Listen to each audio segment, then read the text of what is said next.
Ladies and gentlemen, this is a warning. Thank you. The late 1970s around western Pennsylvania would start peacefully. The Super Bowl champs, Chuck Knowles up there. Pittsburgh wins it 16-6. The Pittsburgh Steelers had won their first Super Bowl and continued on a winning streak the following season. The nation's bicentennial events were in full swing the summer of '76, and Jimmy Carter would win the election that fall. But also starting that November, in the small southwestern city of Washington, Pennsylvania, the first of 5 young women would be found strangled over the following 8 months. That would kick off a reign of terror in the region that had everyone wondering if a serial killer was stalking their streets. While DNA evidence would eventually solve one of these crimes, it has only linked some of these murders between themselves with the DNA of an unknown person. To this day, whether they are responsible for just a few or all of the crimes remains as unanswerable as just who exactly the person or persons known as the Washington County Strangler is. Goes on in San Francisco for the man known as the Zodiac Killer. There could be a serial killer in Chicago. The Oakland County child killer. Phantom killer. Frankfurt slasher. 4 children have now been murdered. Has killed 5 and says he's going to kill again. 15 brutally murdered young women. The pattern is the same. One by one, the death count started rising. A man in a mask robbed, tied, and stabbed them. Strangled, stuffed in burlap bags. It is highly unlikely that these women were murdered by separate men. Where will the killer strike next? Police can't answer who or why. That's the question that we'll never know. I don't want to live the rest of my life wondering if this person's going to be caught. I believe that there's someone out there that has knowledge. And he's probably still at large. If you know Ruin Road, you know we value our privacy. In our personal life, it's not always easy to maintain. Whether we know it or not, sites will mine our data like full name, email, health records, and more, which they will sell to scammers, spammers, and anyone else who wants to snoop. That's why we started using Aura, the sponsor of today's video. Aura shows us which data brokers are selling our personal information and automatically submits opt-out requests on our behalf. This not only reduces the amount of spam you'll get, but protects against hackers who can use this information to gain access to our social media, bank accounts, and other sensitive information. Aura also provides a ton of other features bundled into one easy-to-use app at an affordable price. You get antivirus, VPN, password management, parental controls, identity theft insurance, and more without needing to bother with different apps. We all have one or more of these tools already, but not having Aura is like locking the front door and leaving the back door wide open. And if you're a regular viewer, you'll know how often that happens. Like 24-hour security, motion sensors, and guard dogs, Aura is always on, doing the hard work of keeping my info safe so I can focus on other tasks with peace of mind. Relaxing. Ruin Road values our privacy, and we also value yours. Go to aura.com/ruinroad to start a free 2-week trial, also linked below in the description. As the body count began to add up, media outlets would focus on the 5 women killed in that 8-month time span. But if we widen our search, there are several other early murders that remain unsolved with a number of similarities. The first possible victim to fall to this killer was 14-year-old Rita Sheree. It was the final school day before summer break when Rita got off her bus stop at the intersection of Valemont and Hamel Streets and began walking home in the Penn Hills area north of Pittsburgh. The high school had gotten out early due to racial tensions, with desegregation having just been approved that April. About 5 hours later, a neighbor walking about 100 feet in these woods off of Hunter Road, just 200 yards from Sheree's home, would find her corpse. She had been strangled with her own belt and left partially nude, though there were no signs of sexual assault. With little to go on, Rita's case would be forgotten about for over a decade. 40 miles southwest, Rice's Landing is a small town of just 470 residents in 1973. It was October 5th that year when 8-year-old Deborah Makel got off her bus stop at Ferncliff Road in the small river town and began the 5-minute walk back to her home. which at the time was the last house on the left of Hoy Street, across the road from the home with the star. Described as a warm and outgoing girl, she loved to dance and cheer at her brother's sporting events, along with hanging upside down from trees and letting her long hair brush against the ground. When her brothers arrived home later, they discovered their sister's books and keys on the table, but Deborah had vanished.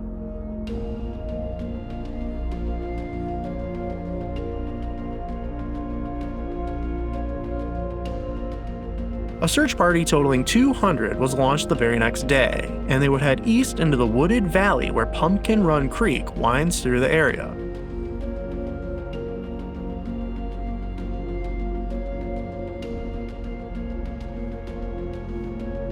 With no luck, the searchers returned the following day, and this time, across the water about 200 yards from the Makel home, beside the stone wall of an old distillery building, someone looked under a pile of branches to find the body of Deborah.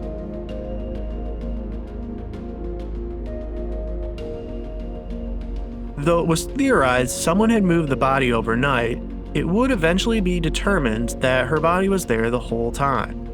Someone had placed a pillowcase over the young girl's head, sexually assaulted her, and then strangled her with a piece of twine so viciously it had broken her larynx. The brutal murder shocked Rice's Landing to its core, with articles noting the area changed from that day on.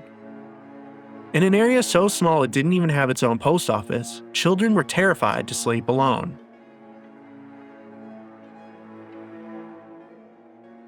Kentucky Baptist minister and self-proclaimed psychic David Hoy offered his assistance on the case in April the following year, and after investigating, stated he had given the killer's name to police. But if that is so, no one would ever be arrested. Since the 1930s, the population of Ambridge, Pennsylvania had been declining, dipping below 10,000 at the end of the 70s for this northern borough of Pittsburgh. 3 years after the Deb Makel murder, it was the early morning hours of September 13, 1976, when the Morningstar family received a phone call from their grandmother, who believed another one of her sons had gotten in a car accident in front of her home. Rushing out of their apartment at 1514 Church Street, they left their daughter, 12-year-old Heidi Morningstar, telling her to keep the door locked and not answer it for anyone. But after they learned Heidi's grandmother was mistaken, and they returned home 2 hours later, her parents discovered their front door was left open, and someone had stood on a cart to get high enough to open a window and gain access. Heidi was missing, but her younger brother was still fast asleep and had heard nothing. It was 2 days later, 4 miles south in the upper-class neighborhood of Edgeworth, when trash collectors turned onto Shields Lane. Just 270-some feet down, on the front lawn of the home of David Zugg, they noticed something about 3 or 4 feet past at what that time was tall hedges. It was Heidi Morningstar.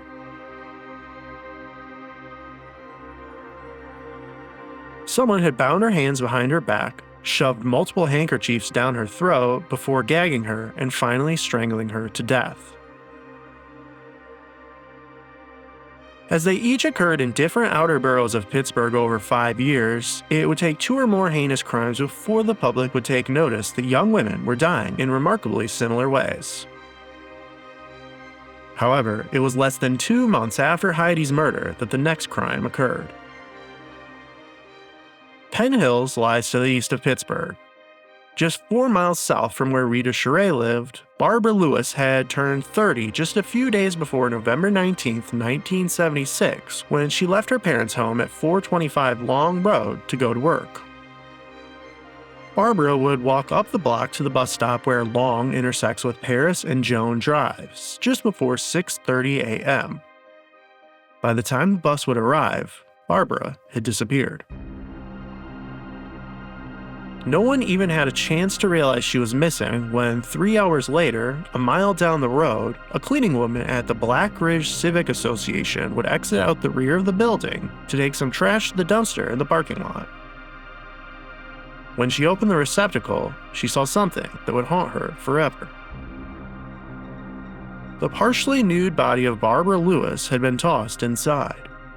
Her hands had been tied behind her back, and a paper gauze had been violently stuffed into her nose and mouth before she too had been strangled. 6 days later, another couple miles down the road, children playing in the woods behind Woodlawn Cemetery in Wilkinsburg would discover Barbara's coat, blouse, and purse. While Barbara would never be officially counted as a victim of the Washington Strangler, it was that very same day, down in Washington, that the serial killer would claim another life. Just one day before Thanksgiving, Susan Rush would clock out of her job at Murphy Mart, inside the Washington Mall. The 21-year-old was described by her family as a deeply religious woman who had never been on a date. She had just earned her beautician license and was hoping to get a job in that career field when she went missing. Susan's family would begin searching for her on their own, and the next morning, one of her brothers would spot her car about a quarter of a mile away from the mall, near the beginning of North Avenue. Inside the trunk, he found the body of his sister. After being sexually assaulted, Susan had been strangled with what was believed to be a shoestring so tightly that her larynx was fractured. Her bra and panties were left on the front seat, while her clothing had been put back on but was inside out. A detective would be assigned to look at the Barbara Lewis murder to see if there was any connection, but less than a month later, they stated the murders were unrelated, as was the strangulation of 16-year-old Donna Murphy 1 month later. When they arrested Donna's 15-year-old neighbor after he reported he discovered the girl's body in the woods behind Heron Hill Middle School in Pittsburgh. Located 19 miles upriver from Ambridge, Beaver Falls had also been losing its population at a similar rate, with the 1980 census recording just over 12,500 residents. In the hills to the west of the city, 12th Avenue was and still is a quiet residential street, separated by the railway from the main roads. It was on this street that 5-year-old Stephanie Ann Bowler would leave her house to walk a block and a half up to visit a friend on Saturday, January 8th, 1977.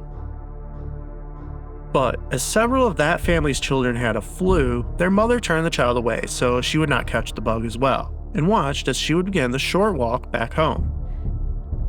Typically, Stephanie would bring Genghis, the family dog, with her, but that day she had chosen to walk alone. Her parents were divorced, so it was not until that night when her mother returned home from work that she found her daughter missing. The Army Reserve would join with local police to form a search party, going under the premise that either a transient or someone she knew had picked her up off the street. As days turned into weeks, her family would remain hopeful that Stephanie was still alive.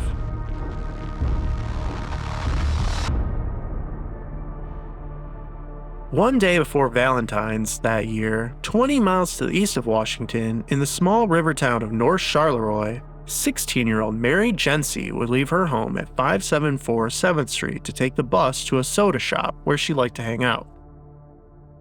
When she didn't arrive, her friend reported her missing and her purse would be found on the ground about 4 miles away in Fallowfield Township. Just over a week later, about 2.5 miles southwest of her home, a pair of deer hunters were walking along Gun Club Road when they spotted something 150 feet off the road into a hayfield. Lying amongst her scattered clothing was the frozen, naked body of Mary Jency.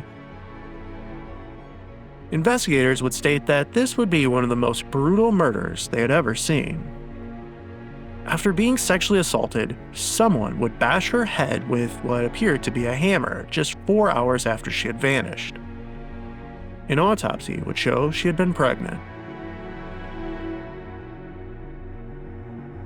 Just below the Pittsburgh International Airport to the west of Pittsburgh itself is the rural area of Imperial. It was St. Patrick's Day that year, March 17, 1977, when Deborah Capiola left her family's isolated home on Point Park Road to make the nearly mile walk up to her bus stop by the intersection with Lincoln Highway. Typically, the 17-year-old's brother accompanied her, but today he was homesick. When her mother left for work 20 minutes later, she noticed Debbie's books and nurse's smock about 75 feet from the bus stop. But she wasn't too worried, assuming that Debbie had dropped them in a rush to catch the bus. So she collected them and brought them to the technical school where the girl was taking nursing classes, only to learn that Deborah had not made it there. As the search intensified and prayer meetings were held at the family's church, information about Debbie's home life came out. Reportedly, she was unhappy living with her mother and stepfather, and she and her brother wanted to move to her grandparents. But 10 days later, what everyone suspected as being a runaway would take a dark turn when her coat, shoes, and purse were found in the woods near an old strip mine in the Sunny Hill Farms area off of Bald Knob Road, 3 miles from her home. Today, that area has been developed extensively, but the body of water that her yellow jacket was pulled from still remains. Police began to drain the pond expecting to find her body, but the next day, 2 searchers would find Debbie beneath a row of pine trees about 2 miles away, lying face down just 300 feet from the Greater Pittsburgh Gun Club. Clothed in just her bra, one of the girl's jean pant legs had been used to strangle her and was left wrapped around her throat. A composite was released of a man seen speeding along this road recently, along with another composite of a man who attempted to abduct a 43-year-old housewife as she was jogging 1 month prior, and that incident was investigated as being linked. 2 months after Capiola's disappearance, 18-year-old Brenda Ritter left her boyfriends to drive back home after they had a dinner date in the Washington Mall on the stormy night of May 18, 1977. Well aware of the recent murders, Brenda's boyfriend and his mother both ensured that her car doors were locked before sending her on her way. She would always phone her family to let them know if she was running late. So when she did not arrive home that night, her parents assumed the storm had knocked the lines out, but when they called her boyfriend the next morning, they learned she had indeed left, and panic set in.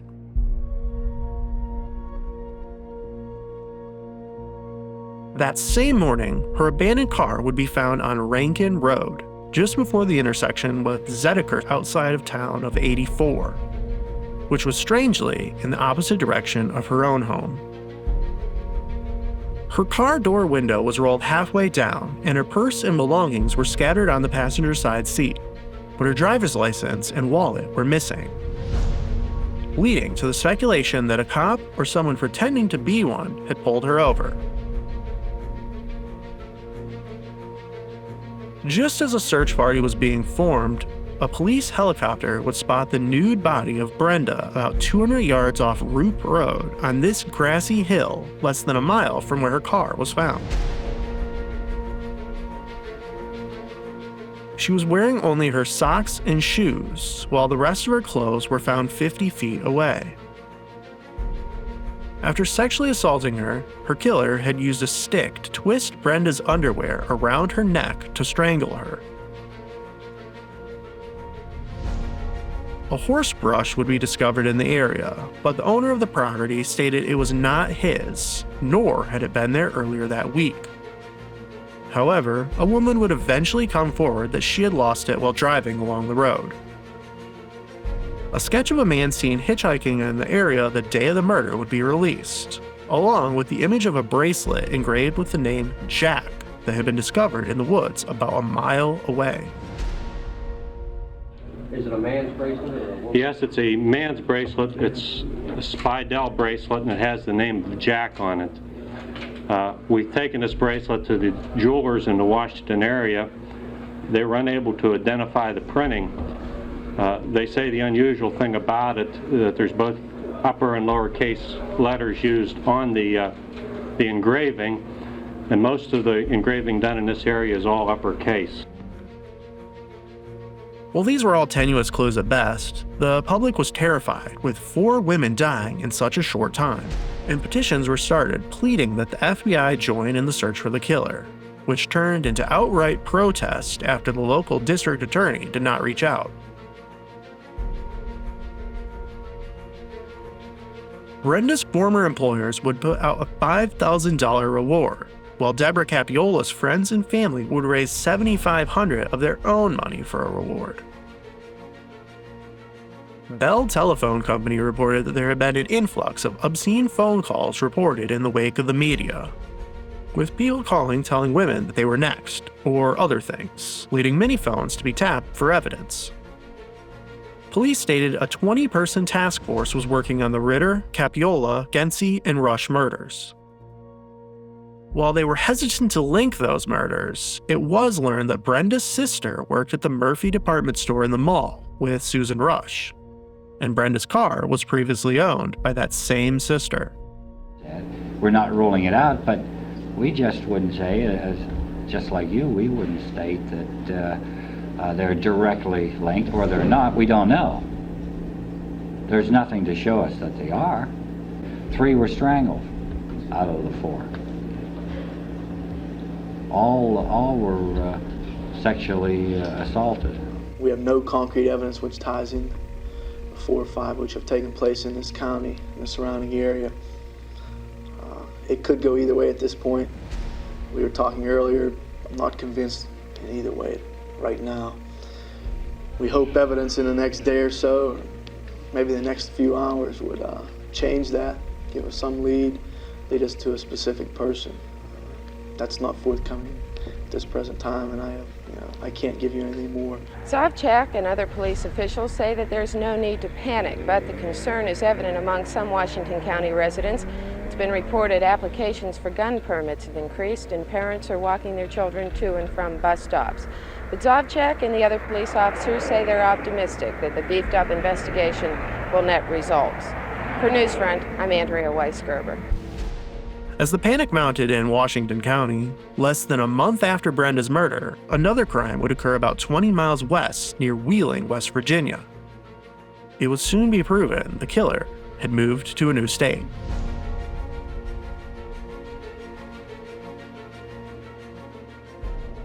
After completing her master's degree in theology, 26-year-old Roberta Elam had moved to Ogle Bay Park, West Virginia, to enter into the novitiate to become a nun. Sister Robin, as she was known, was well liked by all. She loved jogging and writing poetry. She drove around an orange sports car and, despite it being forbidden, wanted to become a priest. She had just moved into the mother house at the Sisters of St. Joseph to begin the process of becoming a nun when, less than 2 weeks later, on June 13, 1977, she left the building to sit on a bench overlooking the convent about 100 yards away.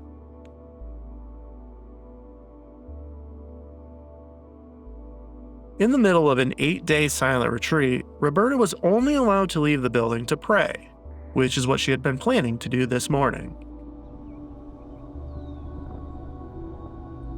A little less than 4 hours later, a caretaker would notice the bench had been overturned, and followed it 30 feet down to discover Sister Robin's body.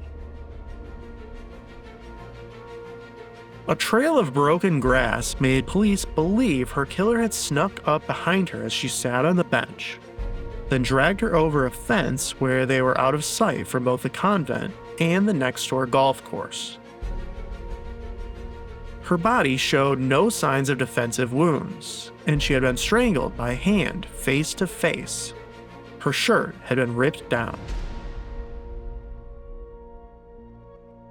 A sketch of a man seen walking up to the convent grounds right before the murder was released.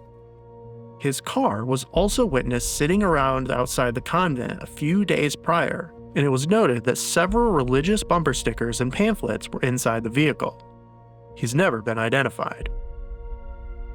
Likewise, a group of salvage workers were interviewed because they had made crude remarks to Roberta and other nuns a few days prior, but they were all declared innocent. A local man named John Shoplack, who had made incriminating comments, was also eliminated via blood found at the crime scene. But Rendar says that the case is far from being at a standstill. The investigation, he says, has taken on direction. The number of men working on the case has been increased to 25, and there are new leads coming in every day from citizens. For Newsfront, I'm Andrea Weisgerber. Police would investigate for links between the Washington murders, and despite publicly stating they did not believe there to be any, still continued to work with the Pennsylvania police. A connection between the Sister Roberta Elam rape murder and 4 similar cases since last November in Washington County, Pennsylvania, still has not been ruled out. And authorities say they are depending on the public conscience to help them out in this investigation. This is Brady Run Park in Beaver Falls, just 5 miles south from where Stephanie Bowler went missing in January 1976. Some 10 months later, on November 6, 1977, a pair of boys would head off the trail to search for some bottles and would inadvertently solve a mystery.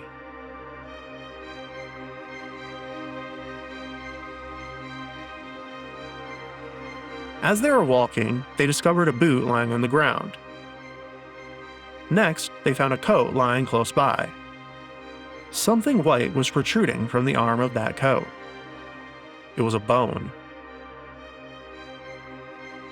Police would find the rest of the bones identified as Stephanie Bowler scattered in close proximity. And an autopsy would reveal she had died from a heavy blow that would crush her skull. It was believed she had been killed elsewhere and then taken into the woods and dumped.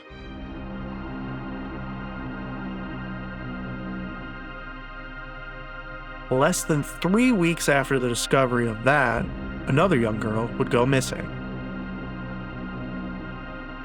On the anniversary of Susan Rush's murder, the day before Thanksgiving 1978, 6-year-old Beth Barr's class would be let out an hour early from the Johnston Elementary School in the Wilkinsburg neighborhood of Pittsburgh.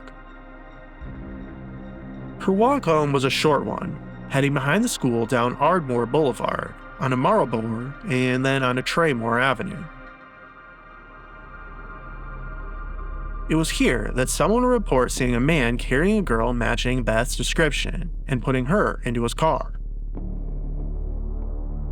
The description of that man and his vehicle would then match that of a man who had accosted a woman standing at the bus stop in front of what was then an automotive repair shop just across the street from the school. After pulling into this parking lot, he made a crude comment to which she replied she would call the police, causing him to do a U-turn and drive off. She still decided to write the car's license plate number down. That same car would be the one seen abducting Beth. A similar car would be traced down belonging to a rental agency, but had no records of being used on the day of the abduction. In December the following year, police found yet another car matching the description abandoned in the Oakland neighborhood of Pittsburgh. Inside were sunglasses, an axe handle, empty beer cans, and a large amount of gravel. The car would be dismissed as related, but the very next day, a salesman would be arrested for Beth's murder. He would be released just a few days later after he provided a solid alibi for being in Johnstown at the time of the abduction. 2 weeks later, 2 girls would report that a man matching the composite had attempted to abduct them in North Sewickley Township before a neighbor intervened.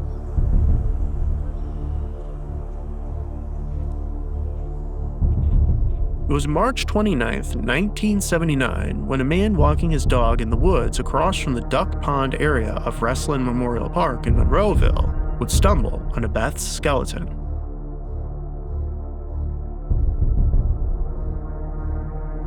The area had been searched extensively following her abduction, as the car rental was located nearby. An autopsy would conclude she had been stabbed several times in the chest before being covered with brush. 2 months later, just outside of Washington, another woman would be strangled. Police responded to a wellness check at the small upper apartment of 24-year-old Margie Marie Fitch, where they found her beaten and strangled body. She had last been seen leaving her factory job the morning prior. Her killer had busted a window in the back to enter, smashed her over the head with a soda bottle, and then strangled her with his bare hands on the living room floor. This time, in a matter of weeks, police had an arrest. 22-year-old Floyd Philby lived just a mile away and was known to have frequently bothered the woman. He would be given a life sentence for the murder. In October that year, 3 men would also be arrested for the 1976 murder of Heidi Morningstar. A 15-year-old girl at the time of the crime had come forward saying that she had helped abduct Heidi as part of a retaliation for someone in the family owing the men money. The group then drove to Brady's Run Park and camped out before taking her to a nearby parking lot and finally strangling her with a nylon stocking.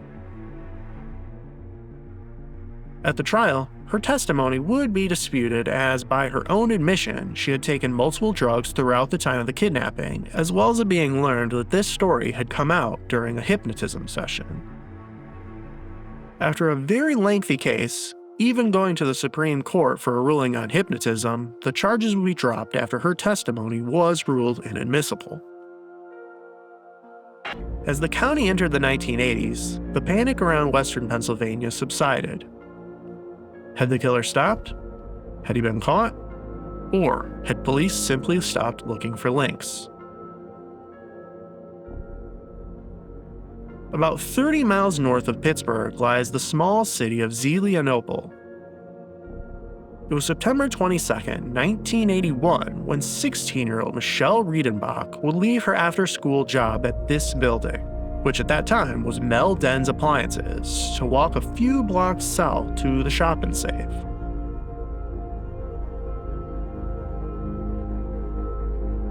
Though she had felt sick that morning, senior pictures were scheduled at her high school, so Michelle got dressed and headed in. After school at Mel Den, she had phoned a coworker who called out sick and asked how she was feeling, before Michelle said she was going to head 1 block southwest to what at that time was the Shop and Save pharmacy to pick up some cold medicine for herself. Just 25 minutes later, Michelle's mother stopped in to ask if she would like to come visit with her sister, who was in the hospital at the time, after she suffered a stroke some months before. Though she was known to be an avid smoker, Michelle had not taken her purse or cigarettes with her, intending to head right back from the store, which she was confirmed to have arrived to. However, on her walk back, after she was reported by her boss seen speaking to someone in a red car in the parking lot, she vanished. 1 month later, and 35 miles to the south, just below Pittsburgh, it was October 26, 1981, when 15-year-old Christine Gunther left her home to walk to the bus stop in front of this gas station across from Donaldson's Crossroads Plaza in McMurray, a small city about halfway between Pittsburgh and Washington.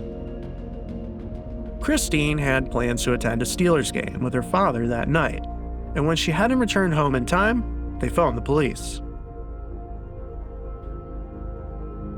This time, it did not take long to learn what happened to Christine. 5 days later, on Halloween, a hunter was coming to this gravel area off Cecil Sturgeon Road, just over the Washington County line and just south of the airport. Only 20 feet into the brush was the partially covered body of Christine. Unlike the previous decade's murders, where it appeared the women were murdered shortly after their abductions, Christine had been held captive for around 3 days before she was hit on the head with an axe, so violently that the blade sunk into her skull. Her killer then brought her fully clothed here and threw leaves over her corpse at some point less than 24 hours before she was discovered. A reward fund would be started, just as the money from Susan Rush's murder 5 years prior was being returned after her case had gone cold. It was just 5 days after Christine was found that the next schoolgirl would go missing. About 13 miles directly east of McMurray is the small riverside city of Clairton. It is here, on Van Kirk Street, where 14-year-old Toni McNatt left her house on November 5, 1981, to walk to her high school's pep rally. She would last be spotted about half a mile north on this section of Miller Street by her own mother, who worked at a bar formerly located here. There's no body, no nothing. We were clueless. It's like she just disappeared off the face of the earth, and nobody just disappears. Perhaps optimistically, similarities to Michelle Riedenbach's disappearance were noted far more than Christine Gunther's murder, and a massive search around Clairton was conducted, but Toni was not found. A year later, though, investigators would learn an ominous bit of information that her mother had withheld at the time. When she had returned home from work that night, the woman saw the clothes Toni was wearing as she passed by the bar hanging in the basement, soaking wet. Toni's father was known to be abusive towards his children, and the girl had previously made statements that she wanted to run away. Sam would be given a polygraph test, which he reportedly failed. However, he was never charged, and both of Toni's parents have since passed away, perhaps taking the truth of where their daughter is to their grave.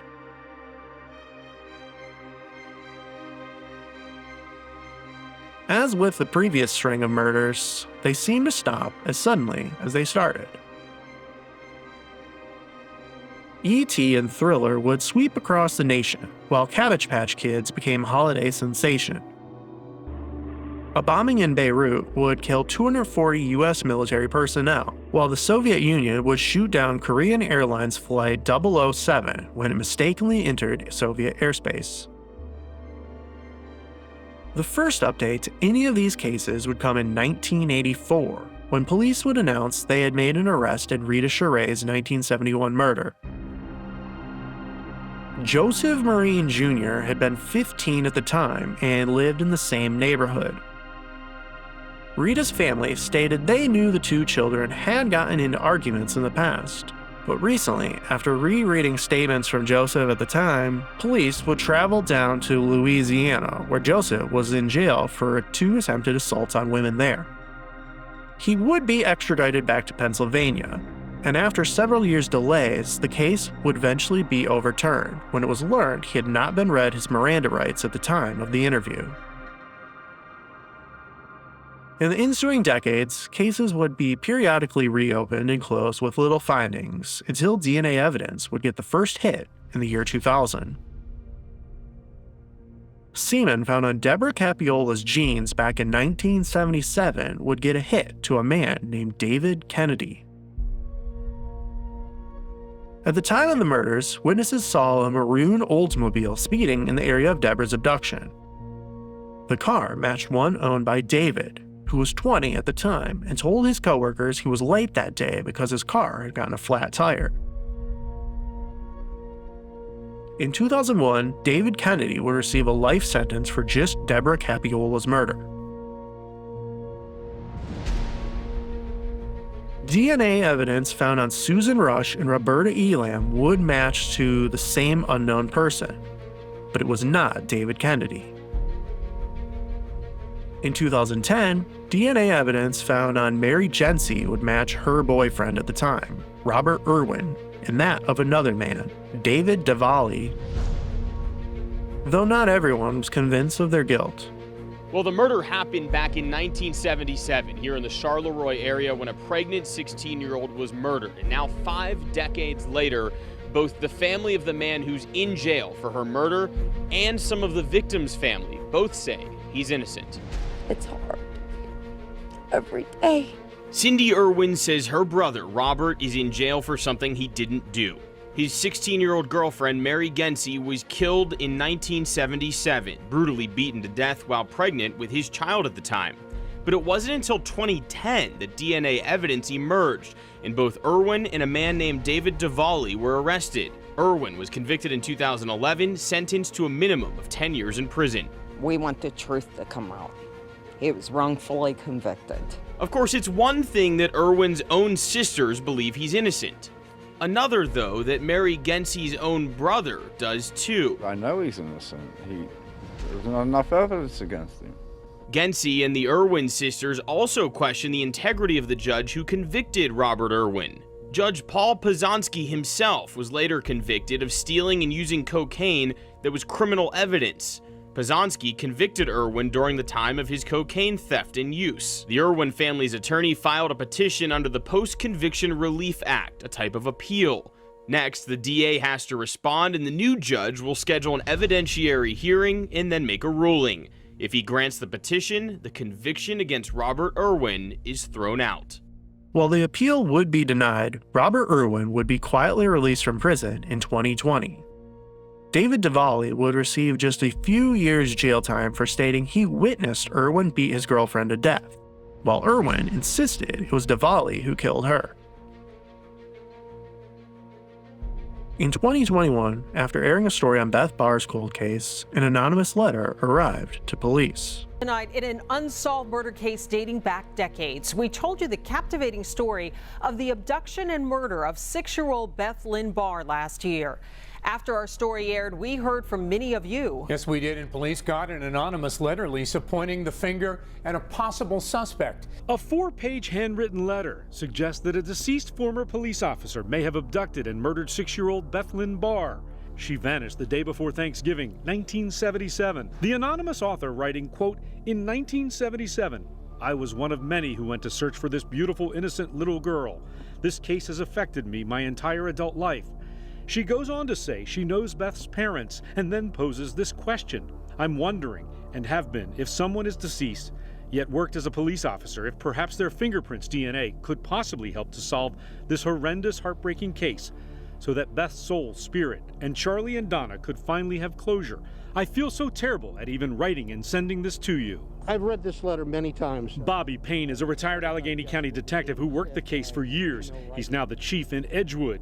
He says the officer in question was never a suspect, and he says the letter fails to offer any real proof. While the author of this letter, who says she was a teenager at the time, raises some facts about the case, she then goes off on some tangents, describing strange interactions with that police officer and how she loved him. She ends the letter writing, quote, "I'm not ending this by signing my name. I will come forward if this is ever proven. I vowed years ago that I will not stop when it comes to Beth Lynn Barr, and after seeing Donna Barr on the news last night, I knew I had to reach out to you. Please take me seriously." Donna Barr still doesn't know who wrote the letter. Meanwhile, Chief Payne is urging the author to come forward. As it stands right now, unless this woman is willing to come forward and sit down face to face and not have an interview but an interrogation, I don't see any value in that letter. There's no evidentiary value whatsoever. If there is any truth to these letters, it has never been stated. A police officer or someone impersonating one was suspected at the time of the murders. David Kennedy would be intensely looked at in relation to the rest of the cases, but no links could ever be found. In a time period when it was all too frighteningly easy to abduct children, we know for a fact that at least one serial killer was prowling western Pennsylvania for young women, and many believe that 2 or more others were operating in the region at the same time. DNA evidence in Deborah Makel's and several other of these cases has been entered in the national database, but as yet, no matches have ever been announced. In time, future developments may have success, but as the years go on, justice for the murdered women of Washington County, Pennsylvania, grows colder.